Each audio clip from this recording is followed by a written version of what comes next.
حضرت عمر بن عبدالعزیز نے فلاح عامہ کے کام کرائے، بڑے بڑے سرائے بنائے، لوگوں کے ٹھہرانے کا بندوبست کیا، وظائف دیے غریبوں کو، مساجد بنائی، مدارس بنائے۔ آپ کو مجدد کہا جاتا ہے۔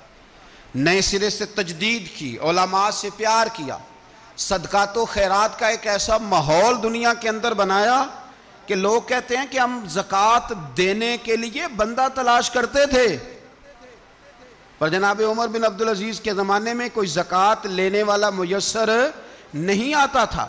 ایک شخص ملا تو لوگوں نے اس کو اتنی زکوٰۃ دی، اتنی زکوٰۃ دی، اتنی زکوٰۃ دی، لوگ خوشحال ہو گئے۔ اتنی زکوٰۃ دی کہ اگلے سال وہ خود زکوٰۃ دے رہا تھا۔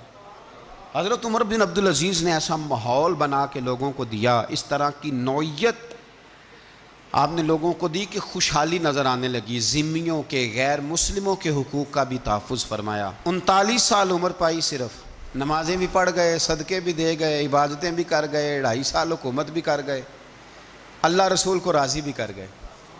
عمر پائی 39، پورے 40 نہیں، 39 سال عمر پائی، اتنا کچھ کر گئے۔ ہم تو بھی انتظار میں رہتے، ہم تو بھی انتظار میں۔ اٹھ فریدہ ستیا تے داڑھی آ گیا ہی پور۔ اٹھ فریدہ، یہ ستیا کا مطلب بابا جی نے غفلت بیان کیا ہے۔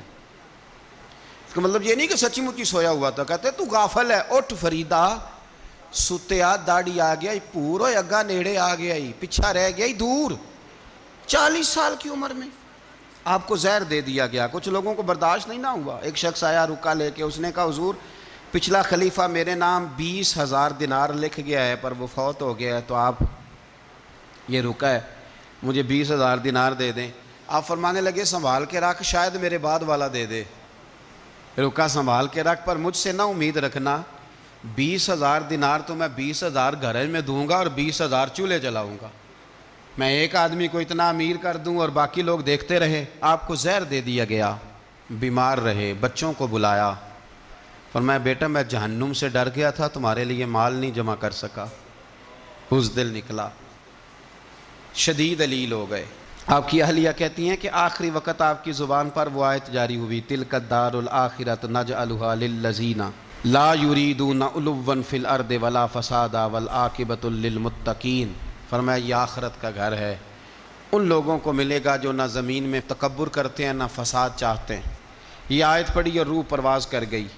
وصال سے پہلے 10 دینار یا 20 دینار دے کے اپنے بیٹے کو بھیجا، فرمایا گاؤں میں جاؤ اور میرے لیے زمین خریدو قبر کے لیے، اور اگر گاؤں والے خوشی سے دے دیں تو خریدنا، اور اگر انہیں دقت ہو تو انہیں تنگ نہ کرنا۔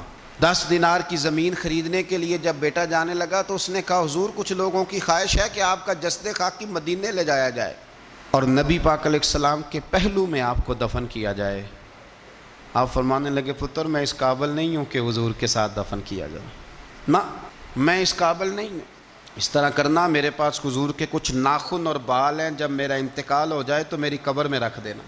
اور پھر حضرت عمر بن عبدالعزیز نے فرمایا مجھے نہ سستا کفن دینا 2 دینار کا، اس سے زیادہ کفن نہ دینا، 2 دینار کا کفن۔ حضور آپ کا مال ہے کچھ پڑا ہوا تو اس میں سے اچھا کپڑا خریدا جا سکتا ہے۔ فرمایا نہ بھائی 2 دینار کا کفن خریدنا۔ حضور کیوں؟ فرمایا اس لیے کہ اگر میں نیک ہوا تو اللہ مجھے جنت کا لباس عطا فرما دے گا، اگر میں بد ہوا تو یہ بھی تو پھاٹی جائے گا، چیر دیا جائے گا، قبر توڑ دے گی پسلیاں، لہٰذا مجھے مہنگا کفن نہ دے۔